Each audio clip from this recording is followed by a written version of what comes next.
I personally am delighted to be called a naive idealist. We need more naive idealists in our world. The more naive idealists, the better. And we should all try to make our world a little bit better and increase. And we're all on a journey. I'm just trying to get there. So maybe I'll just share.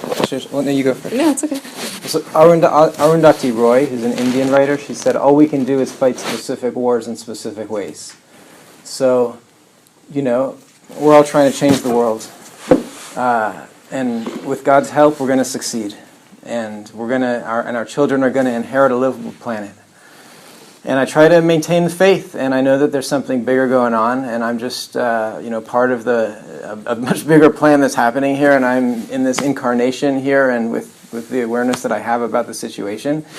And I stay positive by just trying to do what I can, because whether I can change the world or not, time will tell.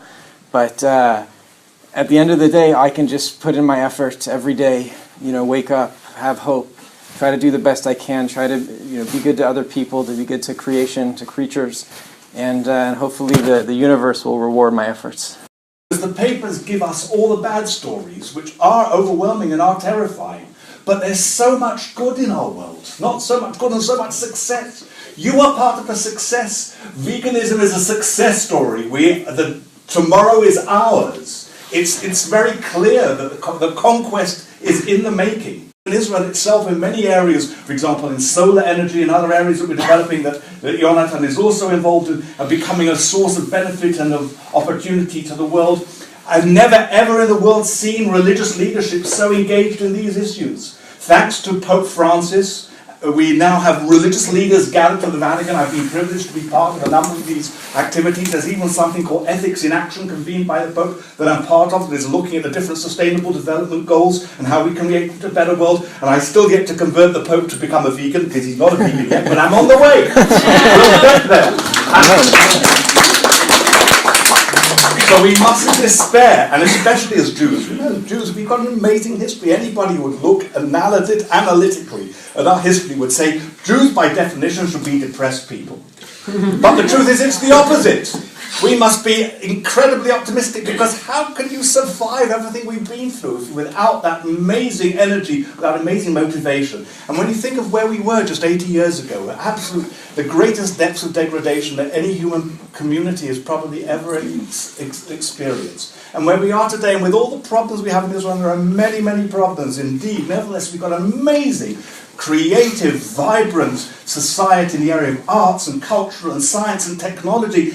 When you see where we are, how can you not be positive? You know the difference between optimists and pessimists. But why does the pessimist see the glass as half empty? Why does the optimist see it as half full? The pessimist is the unrealistic person. He's these skeptics who accuse us of being naive idealists, who are right that we are naive idealists. But he's unrealistic, because he's coming down from the top, he's expecting to see a full glass. And therefore he looks down and he sees everything that's missing, and he's very disappointed. But we know that the glass was originally empty. We come from underneath. And therefore we can see everything that's in it, and therefore we're optimistic to celebrate. And there are so many good things to celebrate. Therefore, every day you should get up with excitement and motivation to know that we are changing the world for good. I feel excited here. I'm You ready. speak. Let's go and do it. What I'm going to add is just kind of a much more modest contribution to the answer, which is there is no place for fatalism in this conversation. And the beauty of our interconnected world is also the detriment of our interconnected world, which is the easiest way to paralyze anyone about anything is to put the entire weight of the world on your shoulders.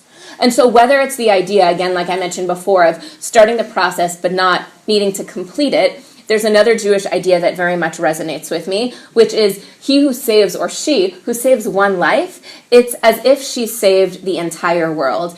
And, I think, are you guys millennials? I don't know what. Okay, cool. So I am like, the earlier part of the millennial. So I will share as a fellow millennial. I'm the earlier part. I'm a dinosaur. Look, we were, both to our benefit and our detriment, fed this story of we can do anything and we can change the world. And I think that's true. And at the same time, it gives most of us an ego complex. That we're like, well, when are we changing the world? And how are we changing the world? And it's a really big world. And if it's a really big world and I'm supposed to change the world, frozen, paralysis. And so, yes, hold on to those ideals of you and we can do anything. But also, let's have the humility to ask ourselves, is it worth saving one life? Is it worth saving one community? What is the value? There's this Tselem Elohim, this spark of divinity within each human being, and I would say within each living thing. And if each living thing has value, then the conversation is no longer, but can we save everything and can we do everything? Well, maybe I as an individual can't. But if each of us are in this positive place of what can we do, instead of being daunted by what can't we do, then we're creating a better world for us to step into, and that ripple effect has no choice but to spread positivity. But that's the way to mobilize ourselves, by valuing, by asking ourselves, and maybe y'all have different answers to this question, but if you knew that the world was going to be destroyed next year, do you still plant a tree tomorrow morning? Do you still do a kindness for your fellow human being? Do you still save the animal lives that you can? We create meaning in our lives by the choices that we make and by the values that we put on our day-to-day. And so I would say, yes, let's change the world, but take it upon yourselves to be the best you that you can be, to affect those around you. And then together, it's not upon each of you to change the world, it's upon all of us when we work together that we are changing the world. Two things. One I would say is, I need you. We need you. Right? If you're in a marching band, everybody looks out there, all they see is 150 people in a marching band, or in an orchestra, they don't hear you on an instrument. But if you're not playing your instrument properly, it's going to fall apart.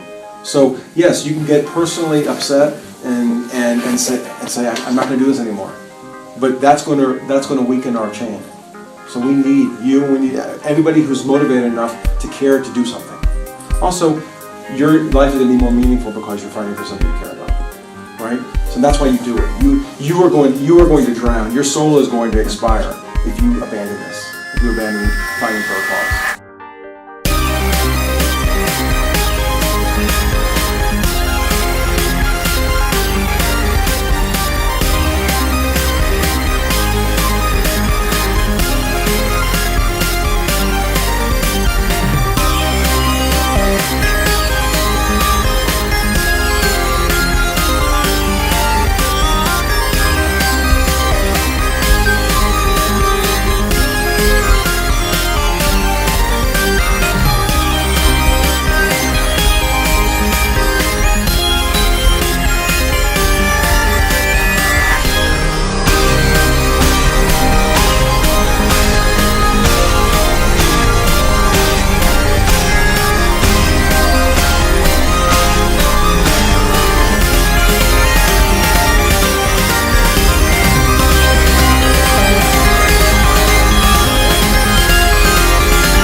You guys all know the music, just may not know the lyrics.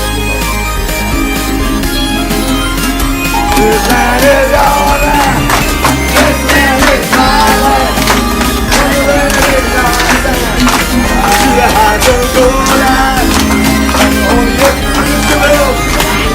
What is this? You and me. You came on Birthright, a Mayanot vegan flight. 838, almost 300 vegan shawarma and falafel.